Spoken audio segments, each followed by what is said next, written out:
Hello, everyone. Welcome back to Literary Ladies. Happy Sunday. Hope you all had a great week. I'm KP, And I'm Melanie. and we're back. So, today we're going to do a little review of Red, White, and Royal Blue by Casey McQuiston. We're having some issues on how to pronounce their last name, and it's McQuiston. So, here we go.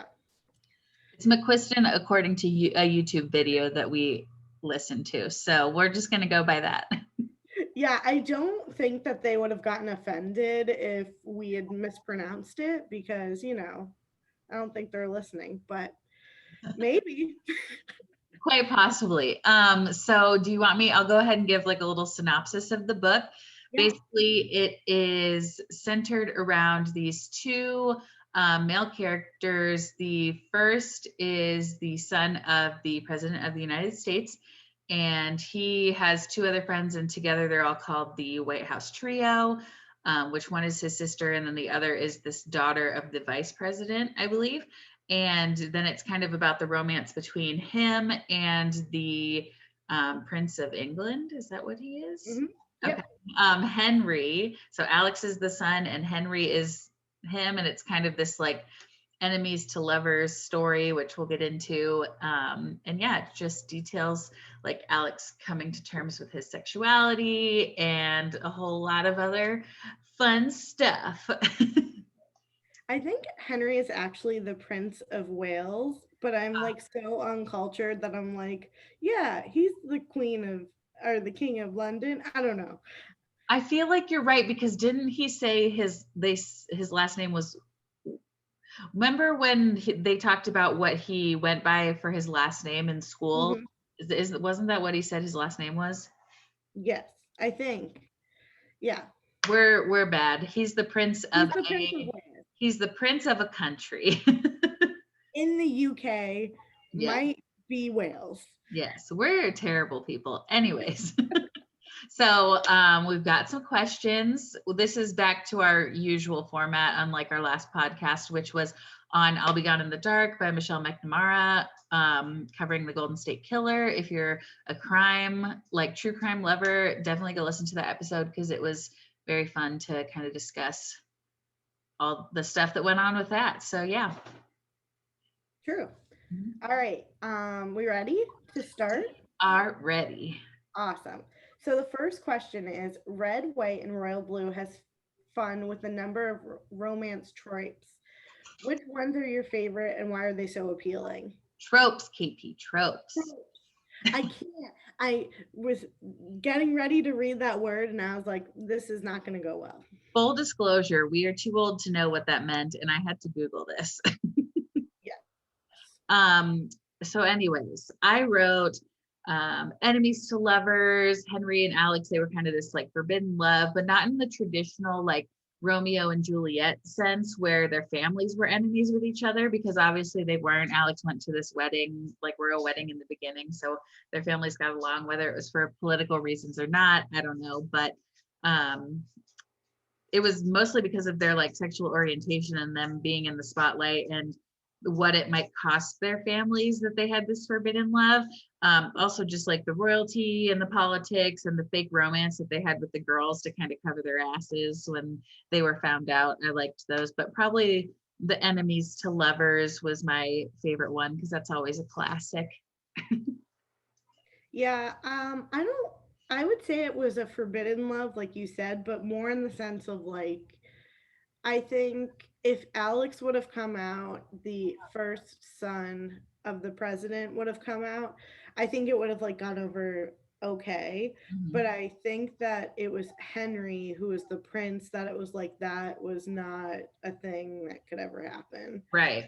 So that was like so hard at the beginning 'cause they were like trying to navigate the relationship and like figure out and they're like sneaking around and it was just really sad that they couldn't just like go visit each other and Yeah. normal life.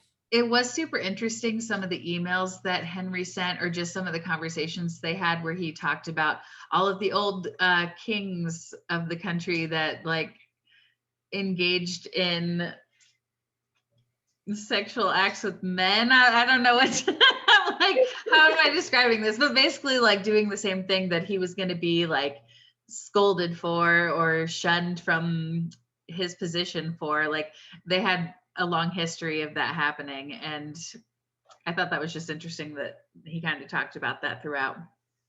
Me too. I don't know if any of that was like actually true Right. for the political historic figures, Yeah. but I was like, this is very interesting if it is. Yeah. I didn't like do any research into it, but I like to believe that it was true. Yeah, right? There's no way every prince and king and like royal in history was straight. There's no way. Right. It's like, yeah, sure. Like you had your little woman that you were required to marry and bear children with to have like heirs to your throne. But what you were doing on the side, like who cared? Because if anyone told on you, like your head was going to get chopped off. Literally, your head is going to get chopped off. Literally. um, so for our next question, at the beginning of the novel, Alex and Henry are enemies. Then they become friends and eventually lovers. Why does their relationship work so well, and how do they balance each other out? So I said that at the beginning of the book, you could tell that Alex had feelings for Henry, even if he didn't know it necessarily himself, based on like, you know, when you were like younger and you're like, oh, I hate that guy, but it's like you secretly love him. That's what Alex was doing for the first half of the book. Right. And he was like trying to find all these reasons to hate him, which Hmm. wasn't the case. Right. Um, but Henry was so mysterious. I was like, I cannot gauge where Henry's head is Mhm. at the beginning of the book. Like, I don't know what's happening. And then later to find out that he actually did love Alex the whole time, I was like, oh, that's so sweet. Yeah. Like, so cute. Um, And I said that Alex was like the more outgoing, spontaneous one, and he needed Henry to like calm him down. And Henry needed Alex to be like more brave and to stand up for himself more. yeah, for sure. I said that the cake scene was just hilarious. And can you imagine spending like $75,000 on a cake or on a wedding cake? Like that is just nuts to me. But I think Henry likes that Alex like keeps him on his toes and gets him out of his traditional royal like nature where he's just like uptight about everything. But Henry is that like suave, like sweet talker who's this safety net for Alex. Like the night where he had the turkeys spend the night in his room before it was to be pardoned by his mom. And he like called Henry on the phone to talk to him because he was scared of it. Like that was great. I forgot that that happened because it was so early in the book, but that Yeah. I was reading that like laughing out loud, thinking about these like turkeys just like in his bedroom. Yeah. Just like the blah. Oh my gosh. That was so great. I loved that. All right. Is that all? Do you have anything else to add? That's all I have to say about that. Perfect. All right. Question number 3. What's the most swoon worthy moment in the book? If you can pick just one, what do you think is the biggest turning point for Alex and Henry's relationship? So I loved when Alex went, like, flew to go see Henry after they were kind of outed and wouldn't leave until he was allowed to talk to him. He's like, no, you're going to let me in to this house and I'm going to go talk to him. You just could tell that he like wasn't giving up on their relationship like that easily. And I think they just got onto a deeper level with like every more meaningful conversation that they had. For one example, it was when they talked about Henry's sister and like the drug problem. They just had several conversations like that, like about Henry's dad and just life in general. So I feel like every time they talked like that, more serious, because they were trying to just be like friends with benefits in the beginning. So, but the closer they got with each other, then you knew. I mean, does that ever even actually work? The whole friends No. with benefits thing? I don't think Let so. us know. Have you ever had a friends with benefits that worked out? Or are you married to them now? Let us know. Yeah. Yeah, so I agreed. I said that the like most swoon worthy moment for me was when they went to Texas together to visit Alex's dad. I just felt like that was the most normal their relationship had ever been. Yeah. They be themselves on the lake and they didn't have to worry about anything, and they just like, and Alex's dad was like so chill. He's like, "Oh, that's your boyfriend." Like, "Okay, cool." Yeah. And but yeah, when he flew to London to see him when after Henry ghosted him, I was like, this is it. Like this is the moment where he's going to be like, I'm not messing around. Like Yeah. you're my person and you're not going to leave. Another one of my favorite moments was when they all went out to that karaoke bar and just got like wasted. Like that was just it's such a fun thing to read. Like I thought that was super fun. I was like, I want to be there and be doing this with them right now. Yeah, I love that. And I think they ended up like hooking up somewhat in the bathroom of like the bar. And it's like, that's just like so like normal. Not that it's like normal to hook up in a bathroom in a bar, but it's so like not presidential or royal. So Right. normal. Yeah. Our next question, Alex and Henry's communication escalates from text to phone calls and eventually to intense emails that quote the love letters of historical figures. How does their correspondence add to the story?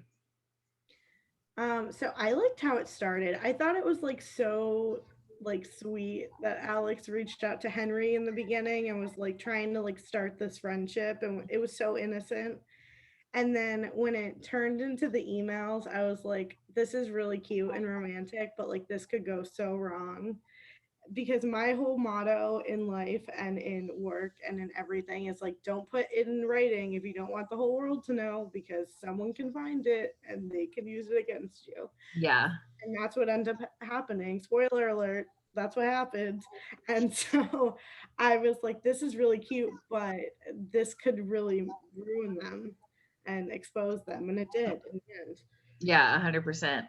I really loved the whole thing. Their like little long distance flirtation through text and what they thought was innocent turning into like this crazy like 50 shades of gray style email conversations which then got exposed to the whole world, so not so great. But um yeah, I really liked, I think it kind of showed, rather than just having all of these scenes in the book where they just were talking in person or saw each other like that, you got to see this like other side of them talking through how everyone else communicates now, just like through their phones, you know? So I really like that that was added into there.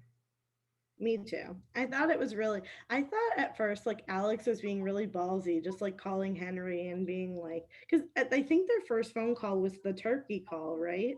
Yeah, I Like think so. 2 in the morning. It was like there's turkeys in my room. Like I I can't even imagine. Like I don't think I would call anyone at 2 in the morning that I wasn't even friends with, Right. just turkeys in my room. So that was just funny, and like Henry was so nice about it, and then their relationship blossomed. So I love that. All right, the next question. While the book is about a romantic relationship at its core, there are a number of other relationships with friends, parents, and siblings throughout. How are these relationships important to Alex and Henry, and how do they enhance the story? So I think because they were so close to their family, like for Henry, it was just his sister. Obviously, he wasn't close to the other people really. But for Alex, it was like everyone in his family he was really close with. They really relied on them for their approval. And because they did end up getting like that approval and acceptance from the people that really mattered, like Henry with his sister, um, they like that just gives you the reassurance that like everything's gonna end up being okay, you know, like. And then when Henry's mom came in and was really supportive of him too, I think that really solidified that he was on the right track and it was going to be all right. Yeah, definitely. Um, yeah, starting with Henry, I think if his mom was not there, it would. Oh, hello. I um, think for everyone listening, my dog just made an appearance in the screen. I think if his mom wasn't there, I don't think it would have gone as well. Like Alex said, flying there, that the queen could just be like, "Yep, this isn't gonna happen," and just shut it down Right. is scary. But it didn't turn out that way, which was great. And I love the relationship that Alex had with Nora and with June. Like Mhm. the one with Nora was like that was just like his safe space. He could go to her, that was his person. And with June, it was like that's his sister, but she really like called him out on his shit when he needed to be called out. And Yeah. I was like, you go off. Like he is acting really dumb sometimes. I'm like, tell him what he needs to hear. No one else will. Yeah, their families were really cool. I liked that they were so involved in the story of them. Me too. So our next question, McQuiston has provided a rich cast of supporting characters. Who is your favorite supporting character and why? Do you have any favorite secondary pairings? If so, who and why? So I just said how much again I love June and Nora. They were my fave. When they were in the book, I was like, "This is great. Love everything that's happening here." 10 out of Um, 10. yeah, and I just wish that they explored the relationship between June and Paz. Was it Pez or Paz? I couldn't I remember. think it was, oh, now I don't know. I think maybe it was Pez, and I'm losing it. Something like that. Yeah. So the relationship between June and Pez, I just wish that we could have seen more of that because he was pursuing her and she seemed like very closed off to any sort of romantic relationship. So I wish we would have seen her open up at the end and like end up being with him maybe. Yeah, I agree. I thought they were really, I thought that was an interesting dynamic between the two because he was like so in love with her. Mhm. Um, I said I really liked Nora. She was this badass, like intelligent female character who didn't question herself at all. And because of that, she was able to kind of help Alex figure out himself and his sexuality. That was Nora, right? That he went to. Mhm. Yeah. And was it, were they head of security or were they like security people? The woman that was always trying to have him get people to sign NDAs, and then from Wales or wherever they're from, how they Yeah, ended I up think getting they engaged. were like their assistants, like I don't think they were necessarily security, but I think they were like the people that managed Yeah. them. I liked that they ended up getting together and you found out by her being like, well, why do you have his personal number? And she's like, that's who I'm engaged to. You're like, oh my God. I know, I love that. That was so funny. Did I, okay, now it's you, it's I me. Yeah, it's me. Sorry, we're so bad at this. Why do you people even listen to us? No, I'm just kidding. Yeah. How do the how do the concepts of community and I was this supposed to be sound family? Oh, found family. Wow, I'm dumb. How do the concepts of community and found family play a part in the novel? How might Alex and Henry's journey have differed without a support system of friends and family in place? Um, I think that I liked how supportive Alex's entire family was of him. I think if they weren't royals or political figures, it would have been so much easier, maybe, for them to come out because they didn't have to do it in front of the whole world. Yeah. Um, but yeah, it was nice that their families and friends like rallied behind them and really helped them through it.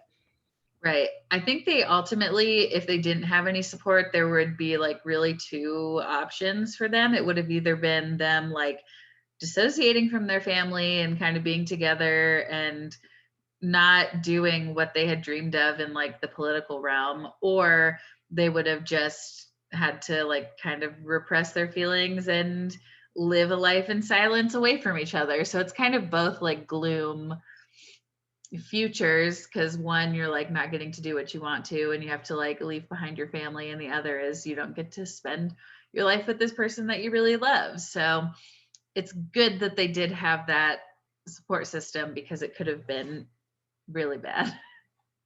Yeah, I was never worried about like Alex's family. I was more worried about Henry's family and them just not being able to accept a gay prince. Right. The biggest thing with Alex was just the like United States and like living in the US as a person with the LGBTQ plus community, like you just know like there it's this division of people, and that's like always hard to deal with, especially like if you're the president's son. That's gonna be a huge backlash on you. Yeah, and I mean, it was during an election. They were trying to get the votes. They were the Democratic side, and they were trying to get Texas. And Texas historically has been red for our whole lives. And so that's like I could like feel his like anxiety in the moment of him being like, "Yep, we just lost Texas because they just found out I'm gay." So, Yeah. but nope, nope. Nope. All right. Red, white, and royal blue takes place in a United States and United Kingdom that closely resembles our own, but ultimately exists in an alternate universe. How do the politics in the book reflect what's happening in the world today? Who are your favorite fictional political, or royal figures in the book, and why? I said that I loved Ellen. She was a badass. First female president of the United States, fictional president, of course. And I kind of touch on this in another question where it was just really eerie, like this election played out in this book, because it kind of was similar in this like nail biting fashion where the US was divided in two and it was a super close race, and it like made my stomach turn. Um, I was like, I did not like to see that because traumatic. So yeah, that it was like pretty interesting how like similar it was to real life events. Yeah. It's funny that you said that about Ellen because I love Ellen. She was such a badass. Like she was just such a badass. She was so transparent. She was so vulnerable. Like I feel like when we do have the first female president, like that's going to be insane. And I hope it's during our lifetime. And I cannot wait for it. And Please. hopefully it's in 4 years or 8 years. Yeah, Hopefully. So yeah, I just said I loved her, and I can't wait for the time in America when there's a female president, and hopefully she's a Democrat. Not what? to get political. Okay, so why do readers have royal fever? What is it about royalty that sparks such interest? What do you think of this royal family, and did it make you think differently about real life royal families? I just said that I think people are so fascinated with the royal lifestyle and royal families because it's like such an unknown. Like we're never gonna know what it's like to be part of a royal family that's all this power and like what do they like do all day? Like I know they like do a lot of like charities and like parties and it's like but it's like so fascinating to me that this is their life and that's how they live. I just think that in the book it showed how like dysfunctional they were behind closed doors, and that's probably how a lot of royal families are today. They just show everyone how like perfect they are in pictures and public appearances, but like that's probably not the case. Absolutely. Like we're witnessing right now, what are their names? Meghan Markle, right? And Yeah. Henry like abdicating from the thrones, right? Yeah. Henry's book. So that honestly confused me at first when I was reading it. I thought they were talking about Prince Harry, like in real life, and I was like, what? But anyways, yeah. So we're like witnessing that right now. How we might think it's all like roses and good, happy feelings, but they're the queen. Like you hear all these stories, like the queen doesn't like Meghan Markle and all this stuff. So it's really interesting. But I also said similarly, like people are just interested in this like posh, prestigious, like thing that we really don't know a whole lot about. Like there's dukes and duchesses and lords and ladies, and like just look at how much attention the royal wedding between Kate Middleton and see, I just like the women that aren't royal already and they just marry into the royal family. Who's is it Charlie? Yeah, wait, no. Yeah, Willie Prince William and married Kate Middleton, and then okay. Harry married Meghan Markle. Okay. So William and Kate, yeah. So like the entire world was like tuned into their wedding day. It was like a live televised event or whatever. So Yeah. I think it's just like, it's kind of like they're celebrities almost. But to this whole other level, like it's crazy. Yeah, I woke up at 3 in the morning to watch their wedding for William and Kate, and I was so invested. I was like, "This is," and I watched the footage of Harry and Meghan's too, but I think it was at more of like a normal time for America. Mhm. But yeah, I remember like setting my alarm, waking up for the royal wedding. Like that was such a big deal back Right. when it happened. Yeah. And then our last question is the book ends with Alex's Democrat mom, Ellen Claremont, winning a second term as president of the United States and Alex and Henry making plans for the future. What happens afterward for this cast of characters? Where do you see Alex and Henry in 5 years? In 10? Dot, dot, dot. That. I said I think that Henry and Alex end up moving to Brooklyn and staying there. I think Alex goes to law school. I think they're still close with June and Nora and Pez. And I think that they just live their most authentic life. And I think it's great. Yeah. I touched on like the part about it being eerie and like similar to the election that we already had. And I said that I definitely see Alex ending up as a lawyer and going on to Senate like he planned, and the White House trio remaining really tight. And then I said it that I see Henry. Sorry, now I'm getting confused with real life. I almost said Harry. I see Henry abdicating because I'm not sure how he would continue to be the Prince of Wales and like move up with that while balancing this relationship with someone who's in Senate, like in the United States. So I think like one of them would have to forfeit kind of that. And it seemed like Henry wasn't super invested in like carrying on this legacy of his family. So I thought that it might be easier for him to step away from that out of the two of them. Yeah, totally. Yeah. So now we're going to get back to regularly scheduled program and do our casting for this movie if it ever is to be made into a movie. Pick our people because we picked some good ones, I bet. Yes, we do. Okay, so I want to know who you picked for Alex. I'm pulling up Google because I always have to Google your people because you find really good people, but I never know who they are. So I picked Diego Boneta. Oh, yes, I like him. I know who that is. Yes. That's a great pick. That's a really good pick. Thank you. So I was between two different people. My first initial thought was Nat Wolff, which you probably know who he is. Okay, yeah, I like him. And my second, if that wasn't going to be, it was going to be Timothy Chalamet. Okay, I could see both of them playing Right. together. Yeah, those are some solid choices. Thank you very much. So if one doesn't work out, we'll just use one of the other two options. Yeah, exactly. So then Who who did did you pick you? for Oh, Henry? okay. For Henry, I picked Eddie Redmayne. I freaking love him. Yeah, right? I would go see that movie the day it comes out. Just because it's him. Yes, literally just because it's him. He is genius. Oh gosh, now I feel stupid about who I picked. I should have picked Eddie Redmayne. Who'd you pick? I picked George McKay. I was like googling some British actors because I don't know a ton of British actors. Yeah.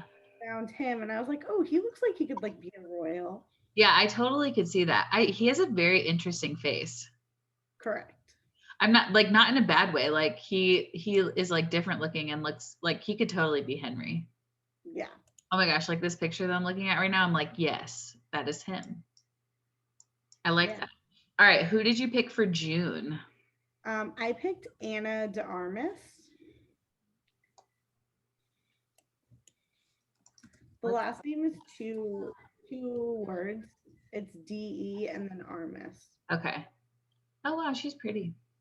Oh my gosh, is she like with Ben Affleck? She is. Side note, I'm just like finding paparazzi pictures of her and Ben Affleck. So sorry. But I was like trying to figure out how to pick two characters that were like both could be like Mexican American and also kind of looked alike. Yeah, I did bad with that again. And I thought about it, but I'm so bad with that. Who Please did you pick for forgive June? me for whitewashing the cast because I really don't try to. It just Halston Sage. Oh, she was in that After movie, right? Honestly, I don't know. You want to know why I know her? Because I'm pretty sure she dated someone from Big Time Rush, and I was like obsessed with Big Time Rush. So She was in yeah, she dated James Maslow from Big Time Rush. Oh, she's been in a lot. I've seen her in some movies. She's a good pick. I like her. Thank you. But I do wish that I would have picked someone. I like your pick better because she's more authentic to the Who to the did you pick for nationality. Nora? For Nora, I picked Crystal Reed from Teen Wolf. Crystal Reed. She's got this like strong ass jawline, striking features. I love her. Okay. I really like that choice. I like that we saw Nora's character so different in each other's minds. Who did you pick? I picked Madeleine Petch from what's that show? Riverdale. Oh, yeah, she's great. That's a good choice too. Yeah, because I was like, I feel like she would just be like this, like badass redhead that just like didn't care. Her and Holland Roden could almost be twins. Yeah, true. They could be like sisters at least. Who did you pick for Pez? I picked Harry Styles because did you pick Harry Styles? No, but I love that. Okay, but his like pearls and his like amazing outfits, I'm just like, yes, this is him. I love that choice. That's not the direction I went. But I didn't even pick a British actor, which is terrible. But I picked Tristan Wiles. He was in 90210. The spell of his last name? Wilds. Oh, Wild. okay. In 90210. Yeah, he was in the revamp of 90210. Oh. Yeah, I could see that. But didn't they talk about how he wears like all these crazy outfits and stuff? Yes, and I still think it could be him. Okay, that's fine. Obviously anyone could put on. I'm just like, oh, he looks like a nice like good old American man or something, you know, like especially this 90210 picture. He's just got on this like little like zip up hoodie and he looks so like fresh faced and young. I'm like, all right. This is my moment in casting where I'm like, maybe this didn't make sense. I know. I'm like thinking of Harry Styles and his like sheer black ruffly top and pearls. And you're like, yeah, this like man. Not that Harry Styles is not a man, but like they're just very different. If you Google them, you'd be like, oh, okay. Who did you pick for Ellen? I picked Mariska Hargitay. Love her. How do you say her name? I considered her for the role, but she did not win. Who did you pick? I picked Diane Lane. I feel like I almost picked her. Let me look. Oh, yeah, that's a good.